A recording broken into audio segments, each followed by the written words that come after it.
नमस्कार दोस्तों, स्वागत है आपका मेरे channel doctor Shikha health and care में। तो दोस्तों, बहुत लोगों के द्वारा बोला जा रहा था कि अभी जो आयुष की वैकेंसी निकली है उसके इंटरव्यू में कौन कौन से क्वेश्चन पूछे जा सकते हैं, या फिर जो बिहार की वैकेंसी निकली है उसमें कौन कौन से क्वेश्चन पूछे जा सकते हैं। तो उसकी मैंने ये एक लिस्ट बनाई है कि इस लिस्ट को अगर आप तैयार कर लें तो इसमें से बहुत सारे जो क्वेश्चन हैं वो एराइज वहाँ पे हो सकते हैं, आपसे पूछे जा सकते हैं। तो इन टॉपिक्स को हम एक एक करके देखेंगे। आप इनको नोट कर लें और इनकी प्रिपरेशन ज़रूर करें। मैं अपने हिसाब से इजी लैंग्वेज में आपको ये 1 से 2 लाइन में समझाऊंगी। तो दोस्तों, पहला जो टॉपिक है CSC यानी community health centre, PSC primary health centre, sub centre, ANM, ASHA, anganwadi, local दाई माँ, इसके बाद immunisation, schedule, vitamins and safe water, hygiene, sanitisation, hormones, normal values, communicable disease and non communicable disease, NHM, RBSK, health care delivery system. ये जो topic हैं आपके लिए interview के लिए बेस्ट हैं। इसके साथ साथ मैं दूसरी वीडियो बनाऊंगी, उसमें भी आपको कई टॉपिक बताऊंगी। पहले हम ये सारे टॉपिक कवर करेंगे दोस्तों। तो सबसे पहले हम देखें कि CSC का फुल फॉर्म क्या होता है। तो दोस्तों, CSC का फुल फॉर्म होता है कम्युनिटी हेल्थ सेंटर, और इसे हम हिंदी में सामुदायिक स्वास्थ्य केंद्र भी कहते हैं। इसका जो मुख्य काम होता है लोगों को और उनके परिवारों को वातावरण एवं सामाजिक परिस्थितियों के हिसाब से स्वास्थ्य सुविधाएं मुहैया करवाना होता है। यानी जो CSC होता है उसके द्वारा जो आसपास के लोग होते हैं, उनके परिवार वाले होते हैं, या जो समाज के लोग होते हैं, उनको सुविधाएं, हेल्थ से रिलेटेड सुविधाएं हम लोग जो CSC है वो प्रोवाइड करती है, जिसे हम अपने यहाँ गवर्नमेंट हॉस्पिटल भी बोलते हैं। इसके बाद हम देखें कि CSC और PSC में क्या अंतर है, ये क्वेश्चन एराइज हो सकता है। तो दोस्तों, CSC को हम कम्युनिटी हेल्थ सेंटर कहते हैं, यानी द्वितीय स्तर की होती है। वहीं PSC को हम प्राइमरी हेल्थ केयर कहते हैं, यानी यह प्राथमिक स्वास्थ्य केंद्र होता है। प्राथमिक स्वास्थ्य केंद्र PSC प्रथम स्तर का स्वास्थ्य देखभाल करता है। PSC से भेजे जाने वाले जो मरीज हैं वो हम CSC में भेजते हैं, यानी कम्युनिटी हेल्थ सेंटर में विशेष इलाज को प्रदान करते हैं। यानी कोई मरीज जब PSC आता है और वहाँ पर उसका इलाज नहीं हो सकता है तो हम उसको CSC रेफर करते हैं।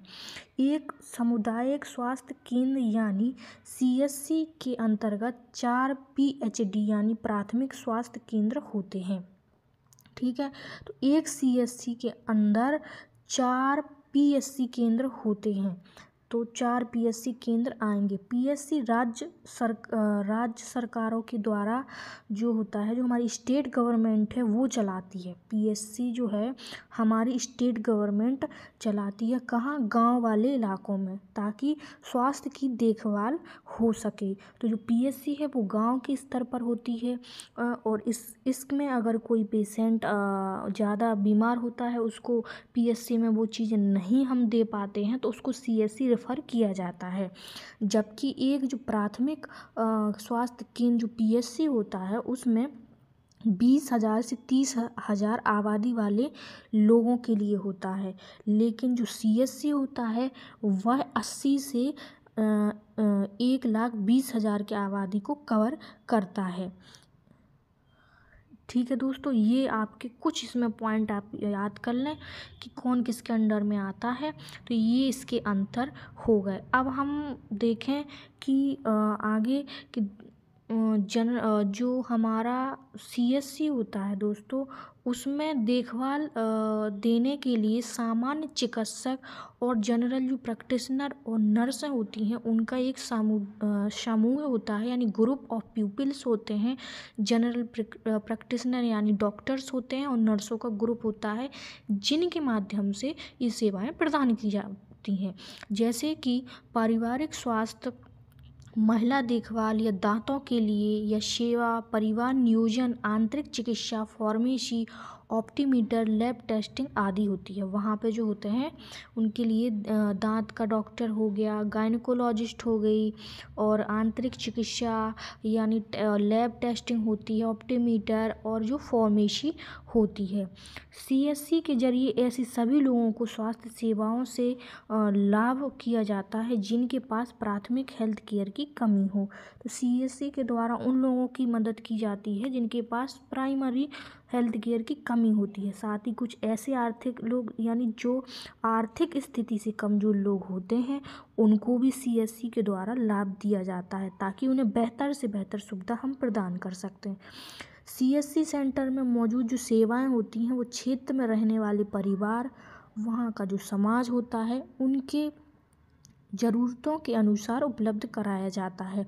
और यहाँ लोगों को स्वास्थ्य सेवा प्रदान करने पर उनकी क्षमता के अनुसार शुल्क लिया जाता है। यानी जैसी वहाँ के व्यक्तियों की क्षमता होगी, आर्थिक स्थिति होगी, उस अनुसार उनसे शुल्क लिया जाता है। अगर कोई व्यक्ति बहुत ही कमज़ोर है तो उसे छूट प्रदान की जाती है। और सीएससी जो होता है, इसको अगर हम एक सिंपल भाषा में बोलें तो सीएससी यानी एक सामुदायिक स्वास्थ्य केंद्र जो नॉन प्रॉफिटेबल ऑर्गेनाइजेशन है, जिसे हम गवर्नमेंट भी बोल सकते हैं। इसे किसी विशेष क्षेत्र में डेवलप किया जाता है ताकि वहाँ के लोगों को स्वास्थ्य से रिलेटेड सुविधाएं मिल सकें। देश के सभी लगभग राज्यों में यह होता है। सीएससी जो होता है वो हमारी केंद्र सरकार चलाती है, और जो पीएससी होती है वो हमारी स्टेट गवर्नमेंट चलाती है। और यह दोनों जो हैं वहाँ की आबादी के ऊपर डिपेंड करता है, जो हमने डिफरेंस में देख लिया है। इस कम्युनिटी हेल्थ सेंटर में लोगों को स्वास्थ्य देखभाल सेवाएं देने के लिए सामान्य चिकित्सकों यानी जनरल प्रैक्टिशनर नर्सों का समूह होता है। ये चीज़ हम देख चुके हैं दोस्तों। तो ये हमारा जो पहला टॉपिक था वह था सीएससी, जो यहाँ कंप्लीट हो गया है। नेशनल हेल्थ मिशन क्या है दोस्तों? एनएचएम। तो शहरी और ग्रामीण क्षेत्रों में जो स्वास्थ्य प्रणाली को मजबूत बनाने के लिए भारत सरकार ने एक विशेष मिशन तैयार किया है। यानी जो हमारे शहर के और गांव के क्षेत्र वहाँ पे हेल्थ को अच्छा रखने के लिए इंडियन गवर्नमेंट ने एक मिशन तैयार किया है जिसको हम नेशनल यानी राष्ट्रीय स्वास्थ्य मिशन कहते हैं। तो यह जो मिशन है 2013 में स्टार्ट हुआ था, जिसका पहला जो मुख्य उद्देश्य है वह देश की जनता को समान स्तर पर अच्छी हेल्थ प्रोवाइड कराना है। इसके साथ साथ यह मिशन जो है लोगों को स्वास्थ्य से रिलेटेड सारी ज़रूरतें प्रोवाइड करता है, जैसे माँ और उसके बच्चों की मृत्यु की दर है, जो मोर्टिलिटी रेट है उसको कम करना है, और इसके साथ साथ जनसंख्या व लिंग संतुलन बनाए रखने के लिए भी यह उत्तरदायी होता है। यह आपको इतना ही बस बताना है।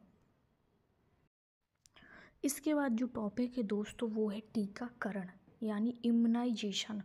तो वहाँ पर आपको क्वेश्चन पूछा जा सकता है कि टीकाकरण क्या होता है। आपको आरबीएस की जो पोस्ट निकली है उसमें मोस्टली बच्चों से रिलेटेड आपसे क्वेश्चन पूछे जाएंगे।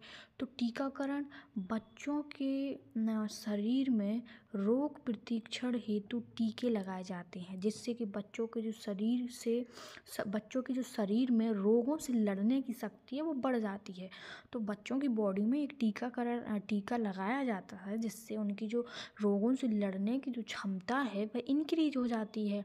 इसके बाद जो टीकाकरण से बच्चों में कई संक्रामक बीमारियां होती हैं, उनसे टीकाकरण से उनका बचाव होता है, रोकथाम होती है तथा सामुदायिक स्वास्थ्य केंद्र के स्तर पर यह सुधार होता है। यानी सीएससी में यह टीकाकरण किया जाता है। ये हमारी आपको परिभाषा उन्हें बतानी है। टीकाकरण से बच्चों में किन किन रोगों की सुरक्षा संभव है? तो भारत में ऐसी 6 संक्रमण रोग हैं जो प्रतिदिन हजारों बच्चों की जान लेते हैं, उन्हें अपंग बना देते हैं। वो 6 रोग है: खसरा, टिटनस, पोलियो, क्षय रोग, गलघोटू, काली खांसी और हेपेटाइटिस बी। इसके अतिरिक्त गर्भवती महिलाओं को भी टेटनस के टीके लगाकर उन्हें व नवजात बच्चों शिशुओं को टेटनस से बचाया जाता है। टीका दिए कैसे जाते हैं? तो पोलियो के अतिरिक्त सभी रोग प्रतिरक्षण टीके इंजेक्शन द्वारा दिए जाते हैं। केवल जो पोलियो है उसके अलावा जो सारे जो टीके हैं वो इंजेक्शन के द्वारा दिए जाते हैं। पोलियो के टीके की दवा बच्चों को मुहैया पिलाई जाती है। बच्चों को टीके कब कब लगवानी चाहिए, ये बहुत इम्पोर्टेंट है। इसको आप सब रट के ज़रूर जाएं। तो भारत में बीमारियों की स्थिति देखते हुए भारत सरकार ने निम्न राष्ट्रीय टीकाकरण सूची तैयार की है।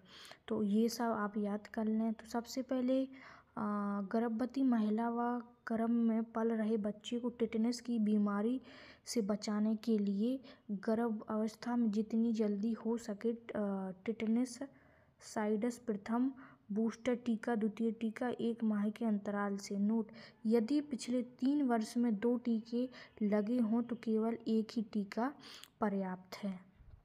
अब बच्चों में कौन कौन से टीके लगते हैं? तो दोस्तों 2 माह की आयु में जो है वह पहला जो टीका होता है शिशुओं में, वह पहला जो टीका होता है वो BCG का टीका लगेगा। उसके बाद हेपेटाइटिस बी का पहला टीका लगेगा, फिर DPT का प्रथम टीका लगेगा और पहले पोलियो की प्रथम जो खुराक है वह पिलाई जाएगी 2 महीने के बच्चे में। BCG, हेपेटाइटिस बी, DPT और पोलियो। तो अच्छे से याद कर लें, BCG, hepatitis B, DPT, polio. इसके बाद 2 माह की आयु में आपके DPT का दूसरा टीका लगेगा, हेपेटाइटिस बी का द्वितीय टीका लगेगा और पोलियो का द्वितीय खुराक दिया जाएगा।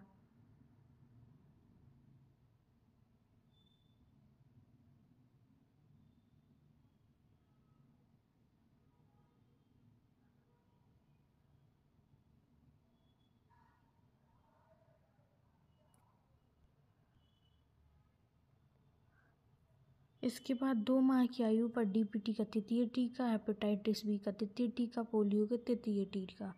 9 से 12वें महीने की आयु पर खसरा का टीका लगाया जाएगा। 16 से 24वें महीने की आयु पर DPT का बूस्टर टीका लगाया जाएगा और पोलियो की बूस्टर टीका लगाया जाएगा। 5 से 6वें वर्ष की आयु पर DPT का टीका, 10 से 16 वर्ष की आयु पर TT का टीका। स्वास्थ्य संस्थान में जन्म लेने वाले बच्चों को BCG का टीका और पोलियो की अतिरिक्त खुराक जन्म के समय दी जाती है।